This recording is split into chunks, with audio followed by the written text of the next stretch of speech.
Good day mga kasweldo. Mahilig ka ba sa kape? Alam mo ba na po pwedeng maapektuhan ang sahod mo kapag nasobrahan ka sa pagkakape? Kung gusto mo malaman, tara discuss natin.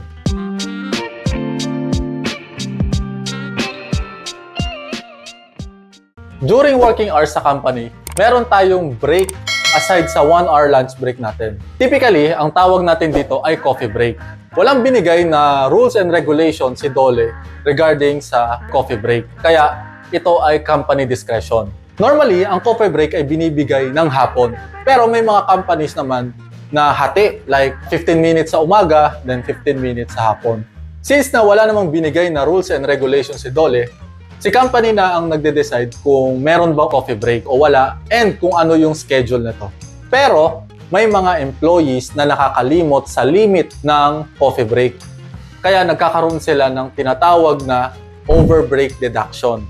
Ang overbreak ay binabawas sa sahod ng employee kapag lumagpas sila sa limit ng break nila, both lunch break and overbreak. Para malaman natin kung magkano ba yung binabawas na overbreak sa sahod natin, meron akong hinandang Excel computation para ma-compute natin to. So magsa-simulate tayo ngayon ng pag-compute ng overbreak sa payroll natin. Okay? So may ni-ready akong Excel para ma-simulate natin yung computation.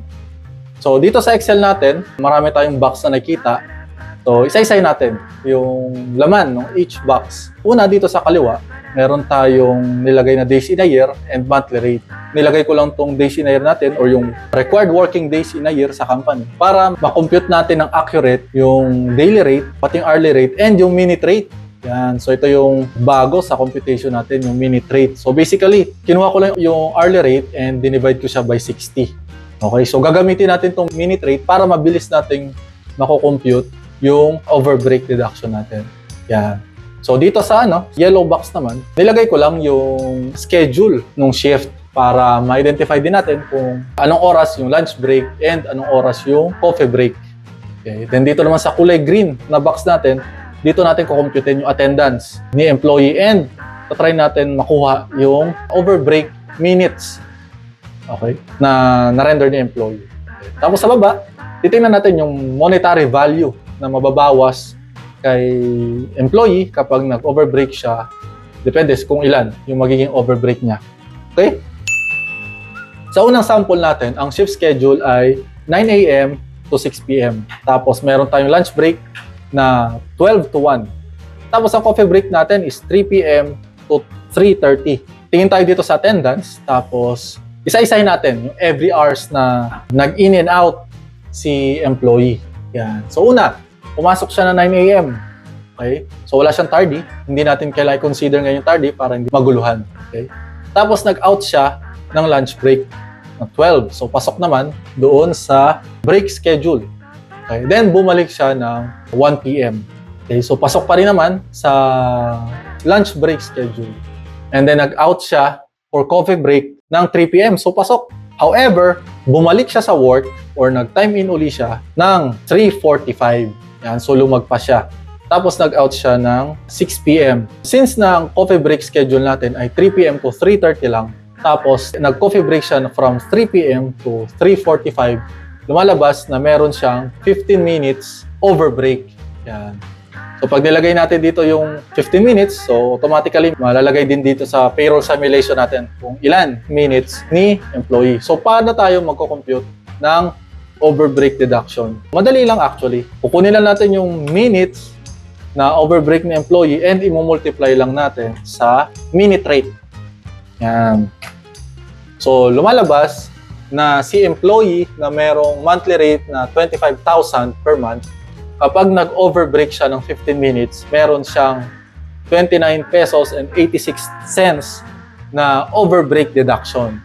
Yan, ganyan mag-compute ng overbreak. Next example, dito sa orange box natin, wala naman nagbago. Dito sa schedule natin, wala din naman nagbago. Ang binago natin ay dito sa time in and out ni employee. So isa-isahin natin. So pumasok si employee ng 9 a.m., walang tardy, okay lang yan. However, nag-out siya agad ng 11:30 a.m. Ang start ng lunch break natin ay 12 p.m. So, lumalabas na meron siyang overbreak na 30 minutes dahil maaga siya nag-out. Wala pang break schedule, nag-out na agad siya. Okay, so counted yon as overbreak agad. So meron siyang 30 minutes na overbreak deduction. Okay? Tapos bumalik siya ng 1 p.m. Okay, so pasok naman doon sa naka-schedule na lunch break. Okay? However, again, nag-out siya ng maaga, 2:30. Ang schedule ng coffee break natin ay 3 p.m. So, again, lumalabas na meron na naman siyang 30 minutes na overbreak dahil masyado siyang maagang nag-out. Okay? And then, bumalik siya ng 3:30, which is pasok naman, tama naman yung pagbalik niya ng work, and then nag-out siya ng 6 p.m. Yan. So, dito, 0 naman yan. Okay? So, again, pagdating sa payroll, ito total lang lahat ng overbreak, which is dito sa sample natin, 60 minutes yung naging total overbreak na employee. So, ang gagawin lang uli natin para ma-compute yung amount na ibabawas sa sahod ng employee, kunin lang natin yung total minutes overbreak and i-multiply natin sa minute rate. Yan. So, si employee na may sahod na 25,000, kapag nag-overbreak siya ng 1 hour or 60 minutes, meron siyang 119.43 na overbreak deduction sa payroll niya. Okay? Again, itong computation natin ay para sa isang araw lang. Okay? So, imagine nyo kung araw-araw kayong nag-overbreak for 1 hour, so malaki yung magiging deduction nyo sa sahod. Punta tayo sa next example natin. So again, wala tayong binago dito sa kulay orange na box para hindi makagulo sa iisipin natin. Ganon din sa yellow na box, wala akong binagong information dito. Nag-focus ako sa mga time in and outs para makita natin yung different scenarios. Okay? So start tayo. Nag-in si employee ng 9 a.m. Okay, then nag-out uli siya ng 11:30 a.m. So masyado uling maaga kasi ang break schedule ay 12 p.m. to 1 lang. So lagay natin na 30 minutes dahil 11:30 siya nag-out. However, bumalik uli siya ng 1:30. So lagpas siya dun sa lunch break schedule ng 30 minutes. So lagay uli natin 30 minutes. Kaso, maaga uli siyang nag-coffee break. 2:30 at 3 p.m. dapat yung simula ng coffee break. So another 30 minutes. So ito 60 na. Yan. 60 na. Tapos, return to work siya ng 4 p.m. Lumagpas na naman ng 30 minutes. So ginawa ko na lang puro 30 minutes para hindi naman mahirap mag-compute. So 30 minutes ulit yung naging overbreak ni employee. For that day pa lang to ha. Okay, so yung total niya pagdating sa payroll ay 120 hours agad yung naging overbreak ni employee. So magkano ang magiging amount niyan? Multiply lang natin yung total hours or minutes ng overbreak and i-multiply natin sa minute rate. Yan. So si employee na nagkaroon ng overbreak na 120 minutes ay may deduction na 238.85 pesos sa sahod niya. Okay? For our next example, tingnan natin yung data. May binago kong konti dito. Okay, so sa orange box natin, wala akong ganong binago ulit dyan. Okay? Dito sa shift schedule, may binago ako. Okay, so ano yung binago natin dito?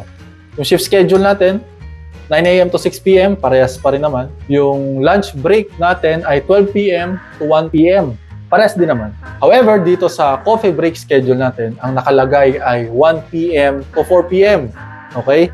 Ang ibig sabihin nito, pwede kang mag-coffee break between 1 p.m. to 4 p.m.